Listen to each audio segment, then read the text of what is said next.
Hello and welcome to the Trader's Winning Edge software package training video number 6, and this one will be on the ZR signal. And of course the first thing we need to do is to go over the disclaimer statement.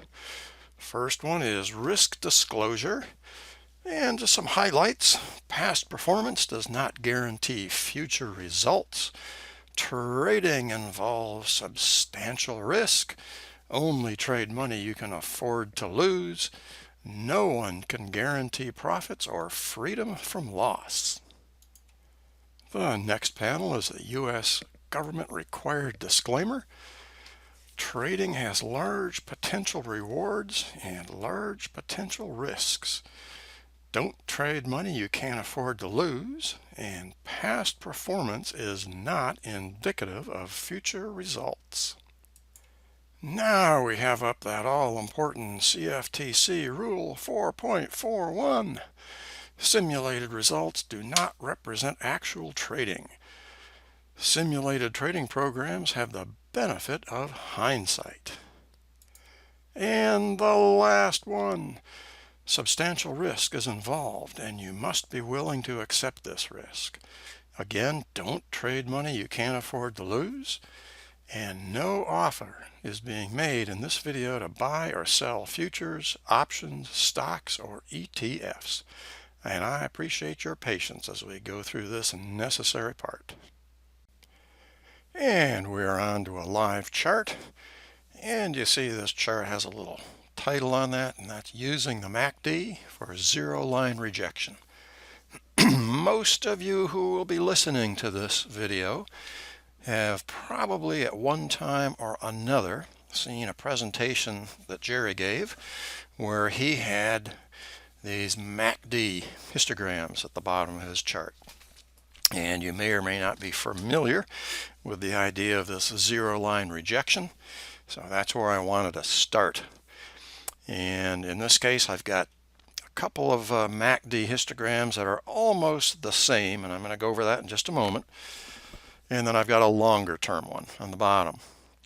So as we're going along, right in here, we started turning cyan. So the longer term started turning cyan. Went along here, could have had a signal here.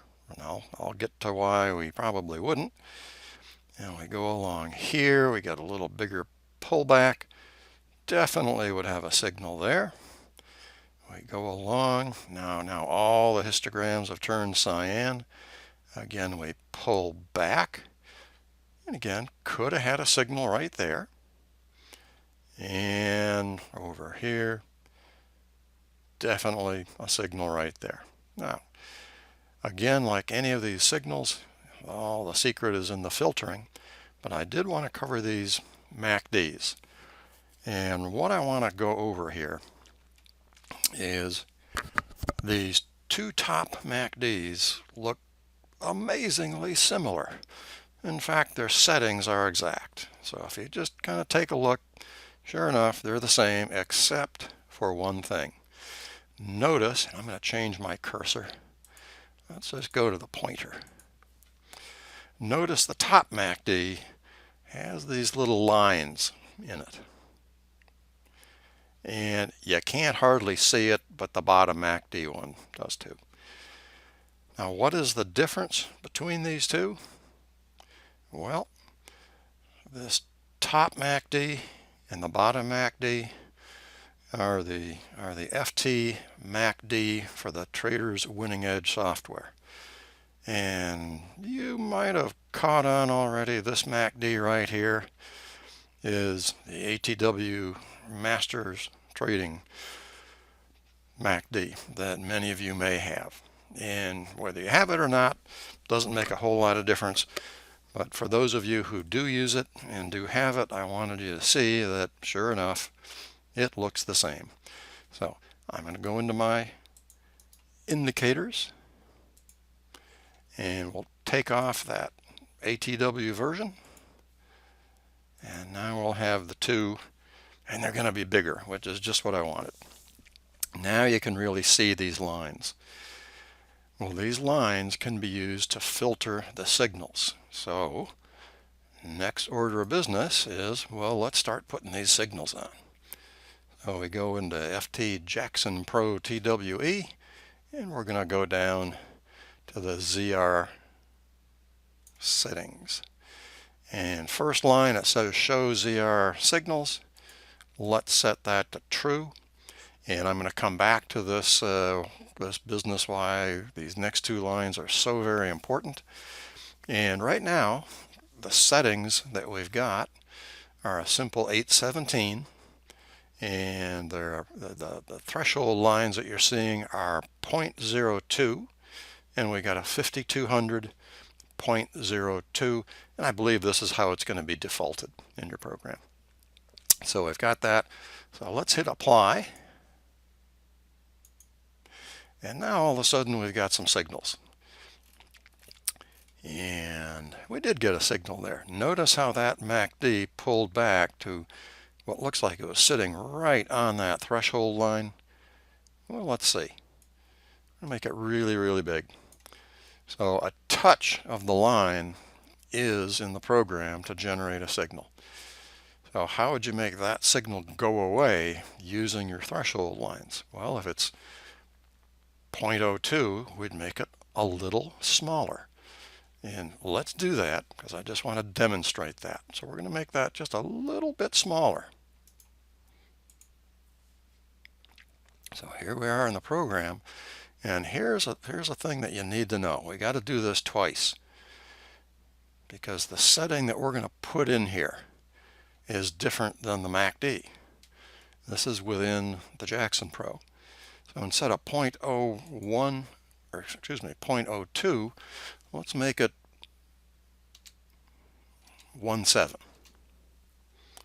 And we're going to go to the MACD indicator itself, make sure it's the same one, the 817, right there.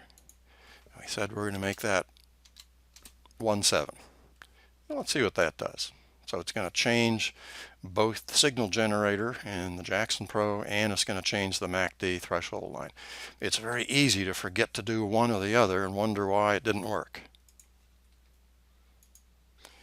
And, well, gosh, we made it smaller. Now it really went through the threshold. So now let's make it bigger. And a nice way to do this is just to put a horizontal line. When you're doing this in real life, trying to decide where you want these thresholds. I say we didn't want to show that one. So that's why I did that. Very easy to kind of go in the wrong direction. So if we put our line outside of there, and we can look over here, and of course now our crosshair pointer comes in handy. Okay, well, if we go up to 0.0213, so let's try that. I'm taking the time to do this now because it's going to save you a lot of trouble later when you're doing your setup with this.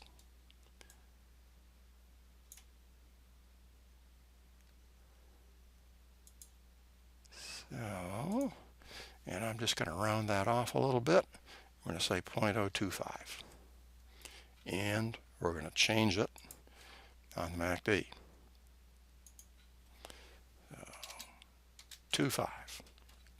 And we'll hit apply. And let's see what that did for us. Now, I'm going to get rid of this line. Now this line is outside of that, and we lost that signal. So in real life, a good way to kind of decide where you want those threshold lines to be is to take your chart and just scrunch it down. And kind of start looking around and see, you know, we've got these little bitty ones here.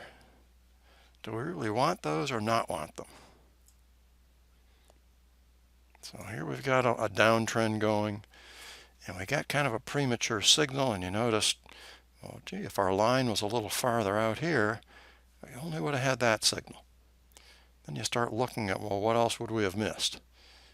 And with a line way out there, we would have missed all of this.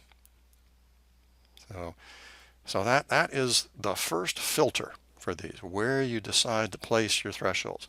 And this, quite frankly, is how you go about it. You just set this up, scrunch that chart down, and just start scrolling back and forth. This is where it is very, very handy to just go ahead and put a horizontal line in. And you just start to look around. You just start to look around where, well, that signal went down quite a bit there.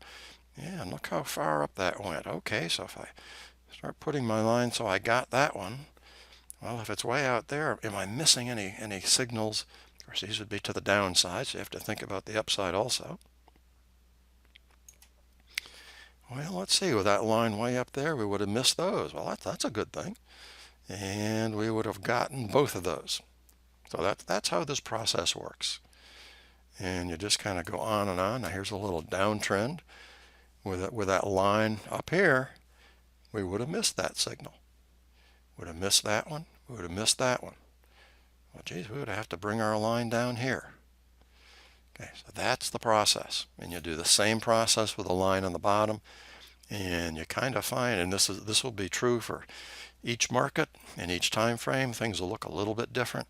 I'm using this particular chart just because it generates a lot of signals, and I want to show you how to use the filters. So that's filter number one, just where are you going to put those threshold lines? And so now we're going to bring this down a bit. There we come. Well, excuse me. Same thing.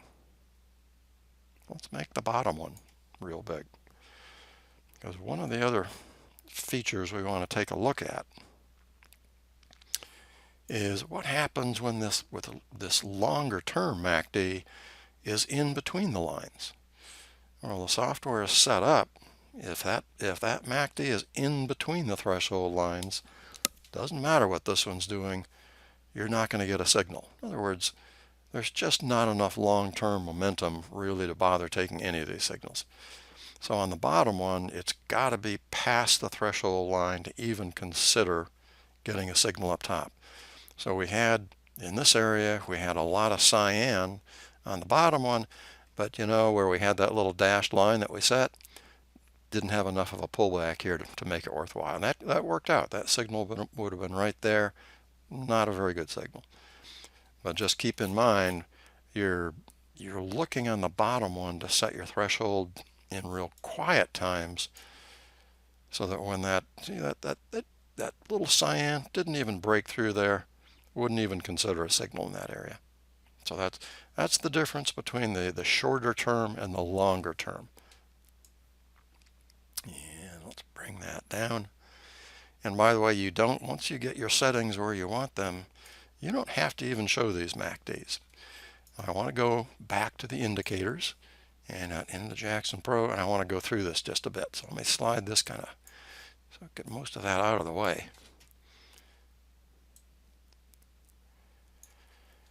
So we've got our show ZR signal set to true. We've got a couple different things going on here. One says choice of MACDs to confirm the trend. And I said MACD 3 only, but certainly don't have to have that. You can have the second MACD only, the third MACD only, MACD 2 and MACD 3, MACD 2 or MACD 3. So lots of choices in there. So make sure you know what you're choosing, because it can get a little confusing when you start, you know, oh, do I have and or, you know, which one do I have? So for the purposes of this demonstration, we're going to make it simple. We're just going to stick with MACD number 3, both to confirm the trend and choice of MACDs to confirm the signal. And that's what I was talking about. This lower MACD, if it's between the thresholds, you're not going to get a signal because there's no trend and it has to be there to confirm the signal. So notice these MACDs are numbered, MACD 1, 2, and 3. You could actually put these for MACD 2 only, put these numbers in MACD 2 and have the same thing. I tend to keep it 1, 2, and 3. You know, default going to be an 817, be a 1750, and a 5200. And that's simply because over the years, that's what Jerry has used the most. But you're absolutely free to change those values to your heart's content. And you can see that we've got all these different thresholds. If you set a threshold at 0, it's basically saying you don't want a threshold. Any little bitty bit of cyan or red would trigger. So just keep that in mind. And if you're going to put this on something like the 6E, these numbers are going to be way different because it calculates the MACD way different. You're going to have a lot more zeros in here. So markets that have 10 ticks per point are going to calculate different than those that have 4 ticks per point, and certainly the 6E is one of them that is really different looking. So keep that in mind, and that's just true of the MACD settings. If you've ever used MACD on the 6E, you know what I'm talking about on that. Okay, so now let's go over some other filters for this. Within the ZR settings section, one of the things you can choose is, well, how many of these signals per trend do I want to see? Might be a useful thing to set. And again, that's something you go by back testing. Usually for demonstration purposes, I put a pretty big number in. And you can also minimum Bollinger Bandwidth to confirm. You notice I've got 24 in here. No ZRs in the squeeze. So true or false. When we get to the video where we're going to kind of put everything together, that's where that's really going to come into play. And one thing says show ZR vertical trend lines. Well, let me turn this on and talk about this for just a moment. We'll turn that to true. And we'll apply, and I'm going to close that. And now, all of a sudden, let me make this bottom MACD a little bigger so you can see exactly what's going on here. This happens to be this little yellow dashed line. And by the way, you can make that any color you want, and you can also choose to have an audio alert go off. This line forms when we went on the higher time frame MACD when it passed outside of its threshold. So notice how that lines up. So in other words, it's basically telling you, hey, on our longer term MACD, we are now looking for a short signal. So we're going along here, and it's always going to be alternating. You're never going to see 2 downs in a row. So we've got go short, and here the cyan line down here, we just, for a short period, didn't last for very long, we went long. And this is fairly range bound right here. And we went down. But you get the idea that you're going to get notified of when you've got enough long-term momentum. Okay, and you can see on that lower histogram, well, it stayed cyan a little longer on that time. And certainly if we can find a longer run, there we go. Certainly that stayed cyan a lot longer. So we're really only looking for the ZR signals in here. And it's a little more obvious with longer runs. There we go. So we went positive or cyan colored on the longer term one. Stayed that way for quite a while. Okay. Let's bring our indicators back up. And I want you to be able to see the screen as I go through these. Let me push that way over. And back to ZRs. So just from a personal perspective, I like having this on. This is a this is a nice thing to have on, and it's alerting you that, hey, we've got a MACD trend, up condition going on. So now, just below this, we get into our next set of filters, and these should look familiar because we could use these with the BR signals also. I will say it is with the ZR signal that confirming with EMAs really starts to shine. So what I'm going to do with this is I'm going to turn all of these on.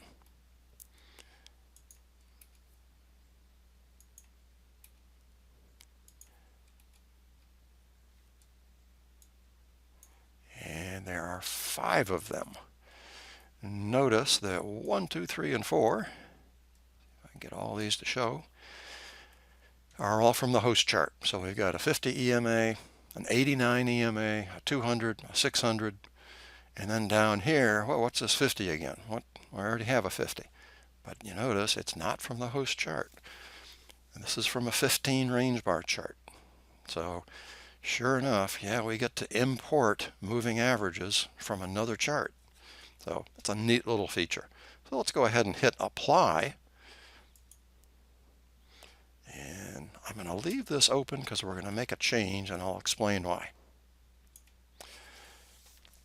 Now we've got all these moving averages.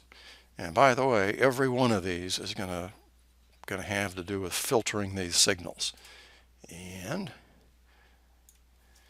you notice in every one of these EMAs, it says max ticks to EMA 1, in this case, is 4. So EMA 1 is the 50. So there's the 50. What it's saying is if that price gets within 4 ticks of that moving average, and it's plus or minus, so it can go past it, but no further than 4 ticks. So it's a 4-tick envelope around that. So I know you are all familiar with EMA envelopes, and that's really what we're creating here. We're creating an EMA envelope. So if that price gets within 4 ticks of that, that's going to be a filter for a signal. And the same thing, I just happen to use an 89 myself quite a bit.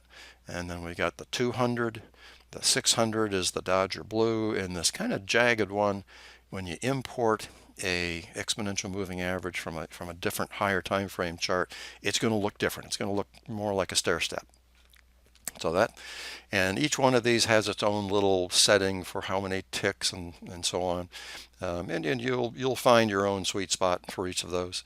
So one of the things I want to say, just from experience, if you're going to use these exponential moving averages as a filter, one of the things, just from experience, is these thresholds. We're going to make those thresholds really small. In other words, we want to see about every possible ZR signal that could possibly form, because we're going to filter them with the moving averages anyway. So let's go ahead and do that, and we're going to change a few settings here. And I have made a couple notes here. And this is just a few things that I have played around with that I want to share with you. So we're going to make that a 517 instead of an 817, because remember with the EMAs, I want to generate all kinds of signals. And instead of 0.025, we're going to add, now my hand just hit the mouse. We're going to add some more zeros. Okay, and we'll take the 5 off. So we're going to add a lot of zeros. It's almost saying we're going to put it at 0, but I still use a number. And down here, and we got the 5200, and we're going to take this and we're going to make it. And that's just a little number I've come up with. So 3 zeros, 325. And yeah, we better do it over here so we don't confuse ourselves. This is the arduous part of this. So this is the 817. Well, we changed that. We changed it to a 517. These are the things that you can kind of forget to do. It's easy to forget this. But then you'll start wondering, hey, my chart doesn't look right. What's going on here? So there's our 002. And the other one, we left that at 5200, but we changed this to a kind of an odd number. So 3 zeros and 325. That should give us a lot of signals, but remember, we've got these EMAs now filtering all of this. So let's go ahead and hit apply, and there we go. Now, if you'll notice, let's get rid of the line that we added here. And I'm going to make this really big, and these thresholds are really tiny, effectively 0. So what we're saying is bring them all on, and then we're going to filter them all out with the moving averages. Now, to see these effectively, I've got to spread this back out. It's just too hard to see them. Okay, so let me go back, way back here, and we'll just start to scroll back. So now, all of a sudden, we've got this one, and that was at the 600 and the 15 range 50, right there. And these, by the way, are all, you know, these are all on an OR setting. So it's not like we're going to require that we have 2 for a signal. Doesn't make any difference whether we had 1 or 2. And as you go along, here's one we had, well, I guess we had 3 all together, so we got that one. So now am I saying you've got to use all of these moving averages? Heck no. But you'll notice that you get some pretty nice signals. And we probably would have had some other signals in other locations. But we just decided to say, let's get rid of some. Now there is something else I want to change here. Let's go into indicators. And let's make sure we're not limiting ourselves in any other way. For example, minimum Bollinger Band. Now let's get rid of that, 0. Max signals in a trend. Okay, let's not limit ourselves there, 90. Okay, let's see if that makes a difference. Okay, now we're starting to get some more. Now, am I recommending you take 90 signals per trend? Nope. But looking through this, and this is a pretty range-bound area, and this is a trending signal. So let's get to a trending type area. You look at, well, here in this case, that one worked very well. Look at the relationship of that ZR signal to that line. That was your line saying, hey, we're now looking for short signals. So here's Jerry's proclamation that first pullback after a trend change, usually a higher rated signal. Kind of looked out. There's the second one, the third one, the fourth, fifth, all this type of thing. So one of the things you might want to consider is, okay, how many of these do I really want to take?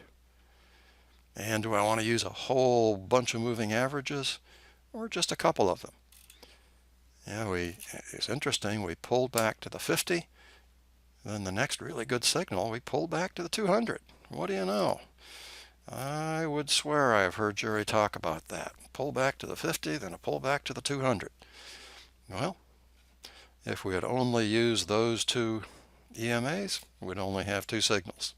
So sliding on back. Coming up, here's the first one. Now we come back, we come down, we come down, we come down, we come down. We went too darn far. That would have been a nice signal, but we were too far away from any of these moving averages. So no signal using the moving averages. If we didn't have the moving average filters, you'd get a signal there. So we come back up. The next pullback, well, we've got all kinds of moving averages in here. Take your pick. It would have worked on any of those. Got a signal. Now we got to pull back to the 50. Got a signal.